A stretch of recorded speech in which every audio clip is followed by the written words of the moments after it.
Hello and welcome to another edition of Fide's podcast. My name is Jerry Serino and I'm your host, and I'm here with talent on loan from Rush.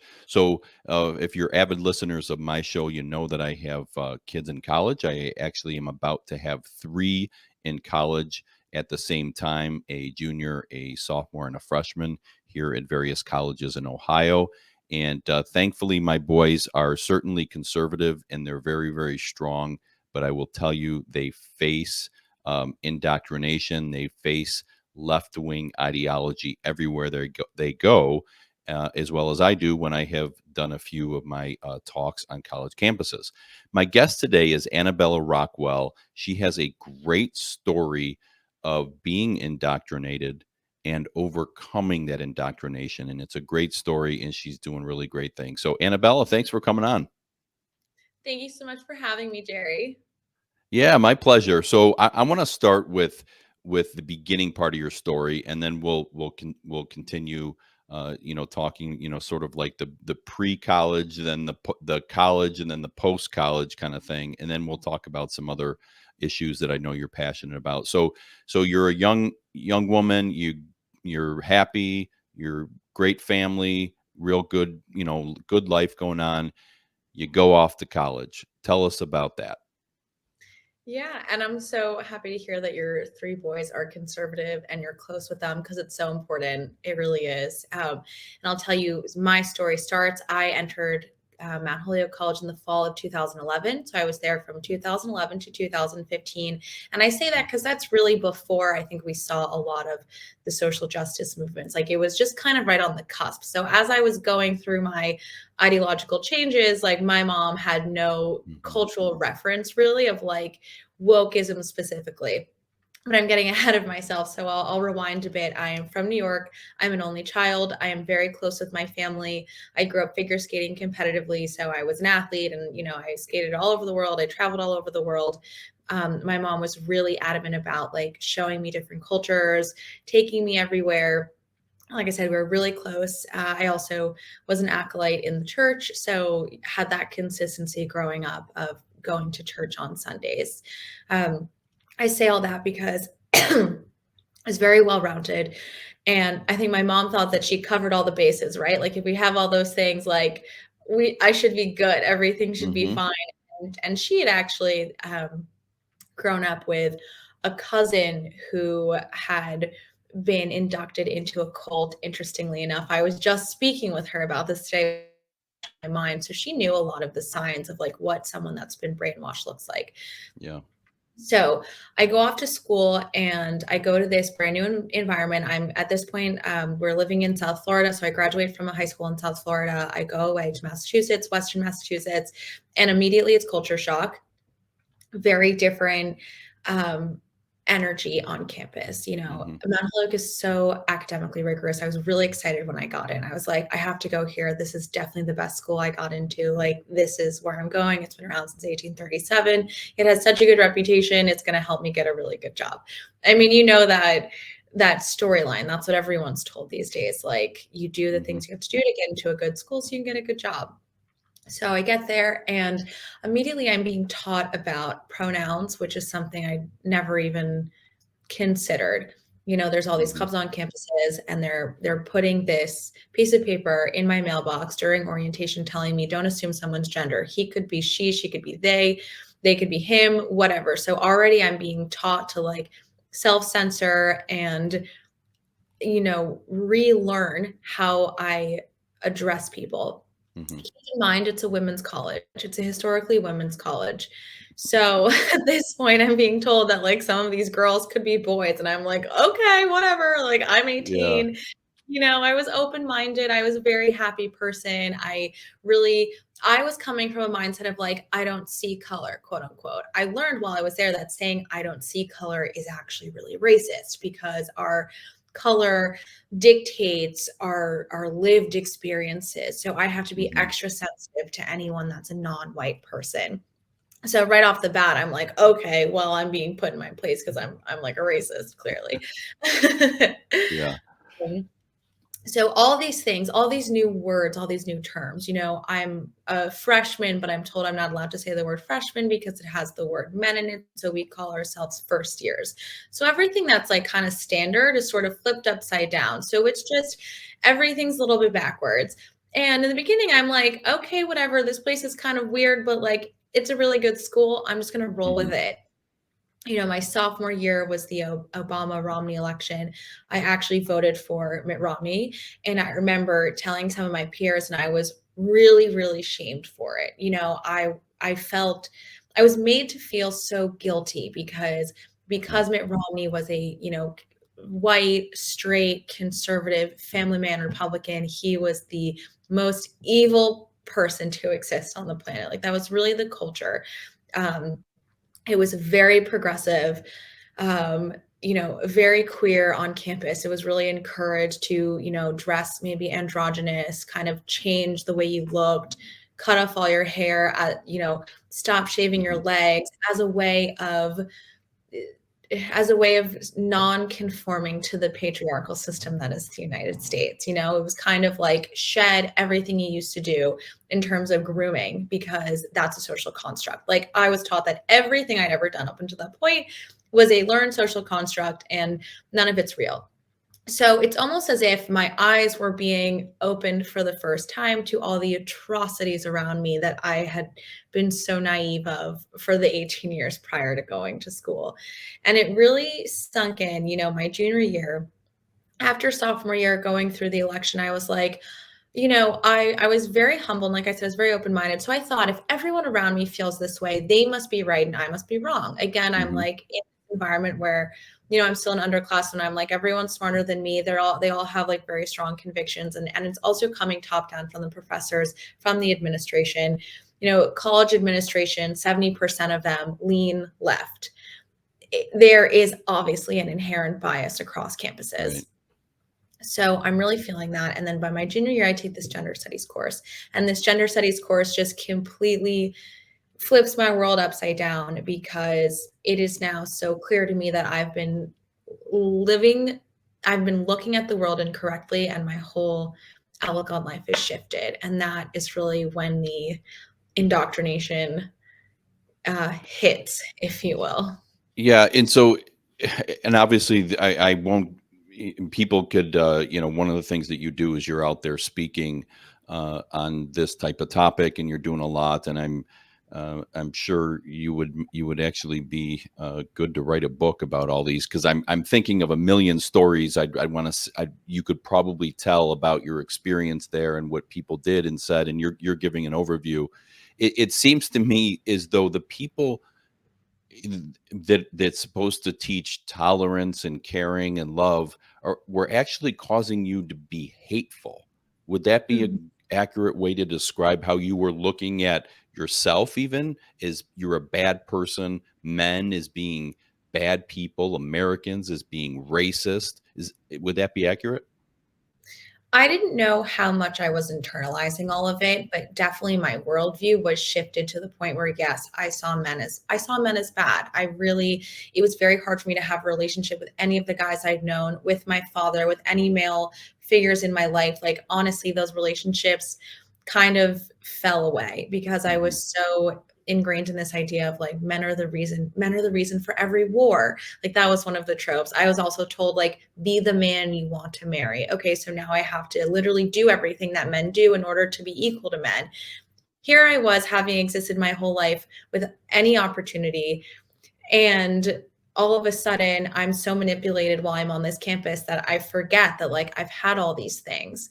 I'm now starting to feel like I'm not equal and that I actually do have to fight. So I was internalizing that, but I didn't Mhm. realize it at the time, and that is a very heavy, heavy burden to think like, "Oh my gosh, I am less than just by existing as a woman in this country, and now it's my duty to move forward and, like, upend the system from the inside out."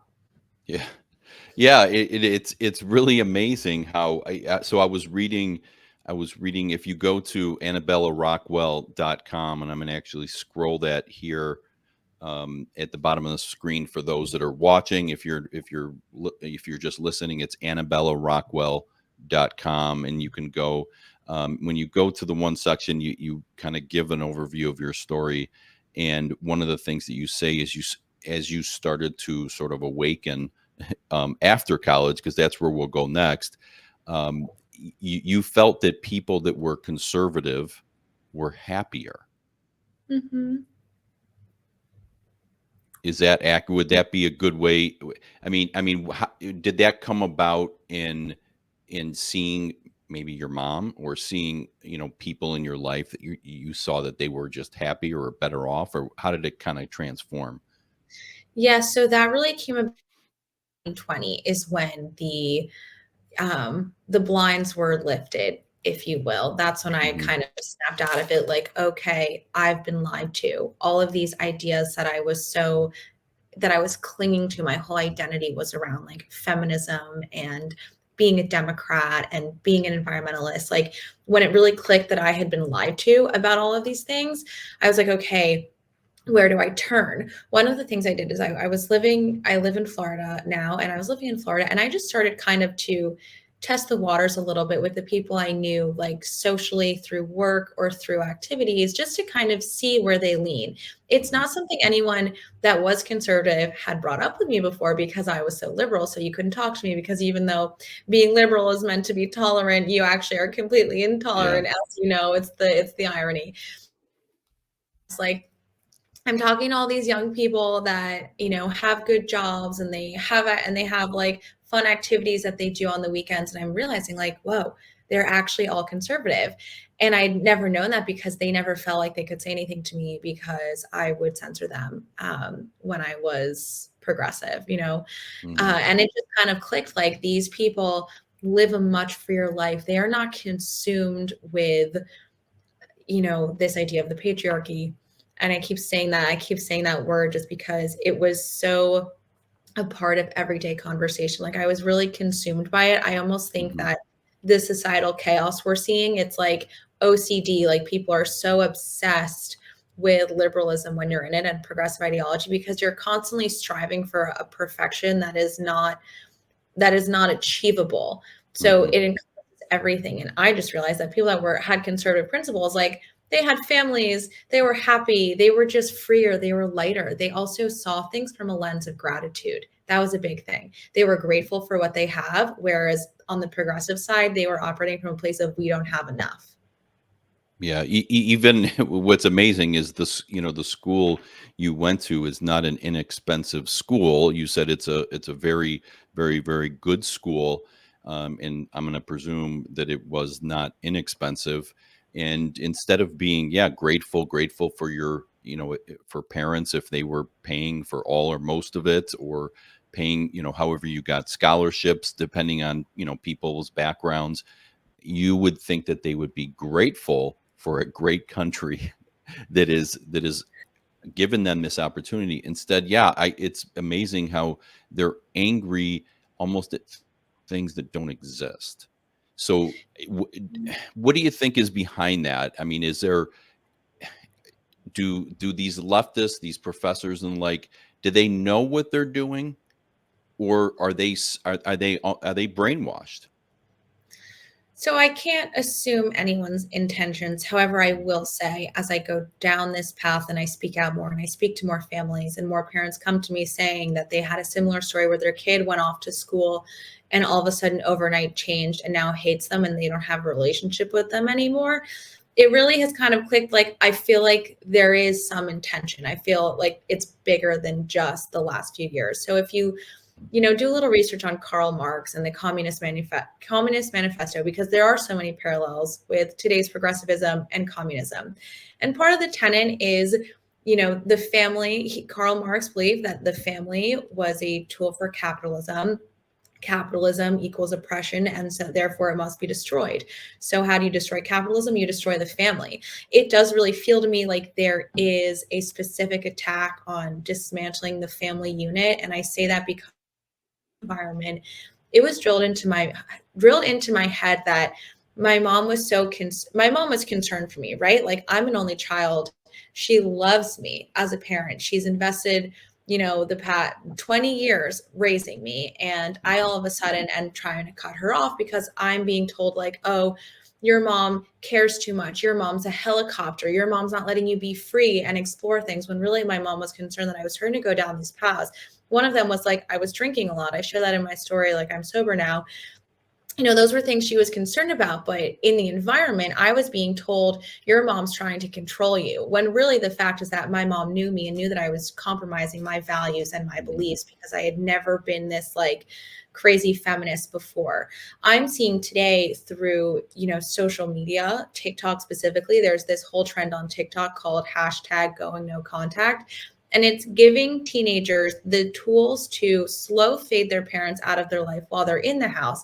And parents are narcissists just for caring about their kids. Like, parents now can't do anything right. And the kids are completely being brainwashed through the phones, through the classroom, that their parents are, the enemy. And I Mhm. do think it's a plan, because when you instill that the parent is the enemy, it gives whoever else is in charge more power. So it gives the professor more power, it gives the school more power, it gives the government more power. And at the end of the day, I really think it's a control thing. Yeah, it really wise and great things that you're saying, because I mean, I could relate to it. One of the things that was compelling to me too in your on your website is that you indicate that ultimately you, by opening your eyes back to what Mhm. your mom wanted, um, was humbling, right? And one of the things that I believe is that these professors and these leftists in general are, their main obstacle to seeing the truth was what yours was too, and that is pride.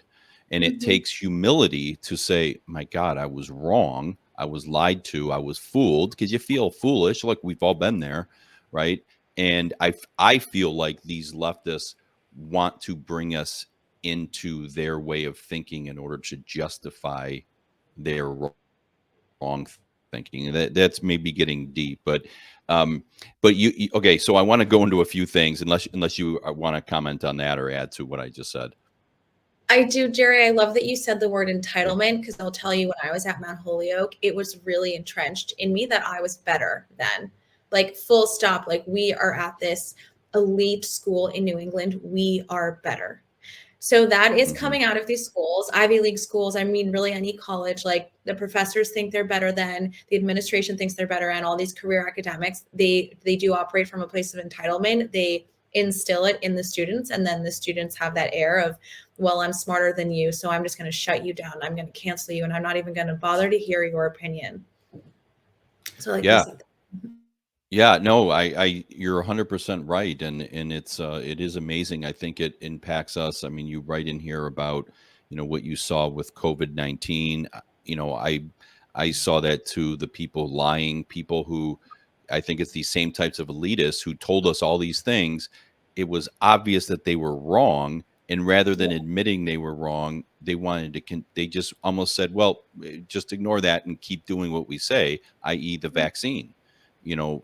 Sorry, it doesn't work. If it worked, people wouldn't get COVID after getting the vaccine. So admit that you were wrong, and instead they won't do that, and that is arrogance and pride, and you were able to overcome that, and it looks like a lot of it had to do with your faith. So Mhm. talk to me about the importance and the role that your faith played in opening your eyes. So I reestablish a connection with a higher power in 2018. I did it through a 12-step program. It actually was at the suggestion of my mom. So it's a very cool story. I was in New York City in July 5 years ago. And I remember I hit a point emotionally of being very bankrupt and spiritually very bankrupt. At this point, I was an atheist. I had worked on the Clinton campaign. Like, I was still very much in all of that, in that like progressive community and lifestyle and thought process. It's a Sunday night, and I'm on the phone with my mom, and I'm kind of freaking out to her that all these things are going wrong and I'm a victim. And at about 9:45 p.m., she was like, "Where are you?" And I happened to be standing outside of a church. And she's like, "Why don't you go inside?" And at first I was like, "No." And then for whatever reason that night, I listened to her and I went in, and there was actually a 12-step meeting. And I stayed because I heard this guy say this story, and it was very similar to how I was feeling. And so that was my first kind of aha moment. Maybe there is something a little bit bigger than me, because the first sort of step, if you will, is like to just admit that like we're not in control of anything. Like we need to Mhm. rely on some sort of faith. So I started to foster a relationship with a higher power in 2020. So that grew to 2020. I actually decided to go to church, accepted Christ, and from there is when I really like all of the binds of these ideologies were broken, which is very cool. You know, faith for Mhm. me, I realized was the answer. I had been seeking out something so desperately in college, and I didn't know size hole that every man, woman, and child has, but we fill it with things that aren't God. Yeah. Yeah, that's it's really so true, and people find faith and then they find happiness, right? And it's when you were told how you should behave and think is when you were most unhappy, right? I mean, that's what's amazing to me. And Yeah. it's great to see. So okay, so one of the things based upon these experiences that you have become passionate about is the whole concept, and you've talked a lot about it, so far, is the whole idea of feminism and the patriarchy, right? Men are bad, women essentially need to act like men, or women need to act a certain way, the way the left tells them to act or be or think or feel, or they're not women, or kind of thing. So give me some background into, how, if a young girl were to say, Annabella, what does it mean to be a feminist? Well, I would tell that I'm not a feminist, and I've started a brand, and it's also somewhat of a movement, and it's called FemX. I hope to, steer women away from this fourth wave feminism towards God, which is true freedom. So feminism today really, maybe it's disguised by certain terminology, but really it's hating men, and it's about controlling men. It's not about equality. It's about women being in charge of everything, and that is not, men and women are symbiotic, and we need to all learn to get together and everybody to work together. Hmm. And I think women, my generation specifically, I feel like we're really being lied to, because we've been given all these things, and like I'm grateful for, you know the 1920s and through the 70s. I think women achieved the equality that they were so yearning for. And I'm grateful for all of that. But we're now at a point where we kind of have everything that we need. And now any feminism of today is just creating problems, and it's Hmm. creating more emptiness, because you're seeing women are unhappier in the work. Women are unhappy, their Hmm. depression is at a higher rate, drug usage and drinking is at a higher rate. I also think that we're being told put off having a family, have a career first. And the reality is that, freezing your eggs, is the success rate is very low. And we're Hmm. told like in order to be equal to men, we have to become men. Like we have to enter all of the same work spaces that men enter. And like there's a reason that certain fields are dominated by men, and women are so adamant about trying to prove something. I think that we don't have anything to prove. I think as women we're already equal in the eyes of God, and we have to kind of cut this behavior out, because it's only hurting us, it's not helping us. And I mean, I think we're told a lot of lies around abortion specifically, Hmm. and instead of telling women how to cherish and respect their body, we're told, sleep around, sleep with everyone, there's no consequence, when really a consequence is no. Like a lot of women are finding themselves in positions where they are taking a life, and they have no they don't understand the severity of it until they've already gone through with it. And the reason they don't understand the severity of it is because we're told it's really casual, it's no big deal, Hmm. abortion's no big deal. And then somebody goes through with it and they realize it is. So Yeah. there's a lot. There's a lot of lies. Yeah, and it's, to me, it's the epitome of sin, in the sense of, I always think about the story of Adam and Eve, right? I mean, they're tempted to do something, disobey, and don't worry, things will be great. You'll be better off, right? And ultimately, we know that that didn't happen. And I mean, I feel like, we're told women should be this certain way, and okay, some of them do it, but they're not happy, right? Mhm. Now, there's nothing wrong if someone doesn't want to have kids or something. I mean, Yeah. everyone has their own, but if you're sort of pressured or pushed into that, go ahead and have an abortion. It's freedom. And then women do, and then they live a life with depression and tremendous guilt. And men are, occurs the same way. Men are told to be weak and soft and sissies in a sense. I mean, we're told to be like Justin Trudeau, Yeah. and that's the worst possible man you could possibly be. So like we're being convinced of something that's sinful, and then ultimately it seems to me like Satan sits back and laughs, Yes. as we suffer. Without a doubt. And I asked the question, well, who told Justin Trudeau to act that way? It was probably a woman.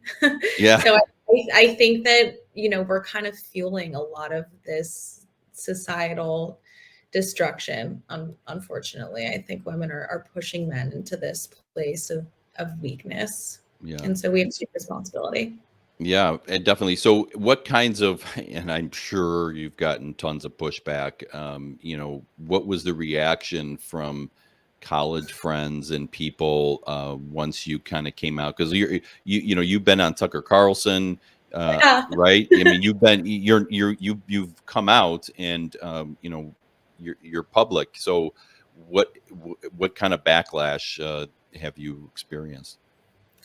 So, an array. Some of the backlash was there were some former students that I went to school with who they donated to what organization was it? It was GLAAD. They donated to GLAAD, and I got sent a letter about it, and it says they donated to GLAAD in honor of Annabella Rockwell's humanity. Keep in mind, like I haven't said anything that would. I mean, it doesn't matter. The point is they are upset. And, rightfully so, because I am coming out against a big institution and a lot of Mhm. people are so proud they went there. And I'm grateful that I have a degree. I acknowledge that I obviously learned something because I'm here today and I'm able to speak eloquently and articulate. But I had so many students that are current students reach out to me and say, thank you. I am completely silenced on campus. I really have no friends and you give me a lot of hope, and I'm just trying to get through these 4 years of being told how I view the world is wrong and that God isn't real. So that makes it. Had hundreds of parents reach out to me saying, like I said, way to school, and all of a sudden halfway through, like they don't have a relationship with them anymore. So I think it's given a lot of people clarity. As far as former classmates, I had some friends, most of them kind of naturally we started to go down different paths as I started to become more conservative, especially in Mhm. 2020, because a lot of them were really vocal about the riots in support of them. And they were really vocal about masking and really vocal about vaccines. And I, at that time, hadn't really like come out with my opinions yet, Mhm. but just naturally, I couldn't really have conversations with them anymore. So a lot of the pruning of my friend group, if you will, sort of happened beforehand. Yeah. So I think I was prepared for any of the backlash. Yeah, and so you mentioned the riots, the hypocrisy of what was going on in the mostly peaceful rioting and looting and murdering. I mean, because there was a very severe again. I'm looking to my right. I'm on your website where you Mhm. have sort of the sort of your quick story. You also mentioned, and there's a really great video. I've seen it before by PragerU and Heather McDonald, who was phenomenal. Heather McDonald is great about the reality, about the truth. Again, Yeah. we've been lied to about police brutality and you know shooting unarmed black men all throughout the country, and she has a lot of truth on that. So I would highly suggest everybody goes to AnnabellaRockwell.com and check it out. And if you want to engage with Annabella, have her speak or be involved with your any organization, Obviously, by listening today, you're seeing she's a great speaker and a great story. So, how else can people? Any other way you would ask people to connect with you? People can email me directly, annabella@annabellaRockwell.com. I'm very open to, speaking through things. You can follow me on Instagram. It's at Annabella Rockwell. I do have a Twitter, not huge presence, but you can Yeah. follow me on all social media. And I would say email's the best. You can go onto my website and submit a form to get in touch. But please reach out. Yeah. Yeah, you're doing great stuff. You're obviously your mom is someone I would love to talk to. I think you were telling me off the air that that you were interviewing her for some things that you're doing. So you're really doing some great stuff. Keep it up. And thanks for sharing your story with me and with all my listeners. Thank you so much for having me, Jerry. This was fun. Yeah, my pleasure. And thank all of you for listening to this episode of Fide's Podcast. Please check out all my podcasts and all the different podcast apps on YouTube, on Rumble, on Wednesdays at 7 p.m. Eastern on rightamericamedia.com and on WHKradio/podcast.com as well. So thanks again for listening, and we'll see you next time.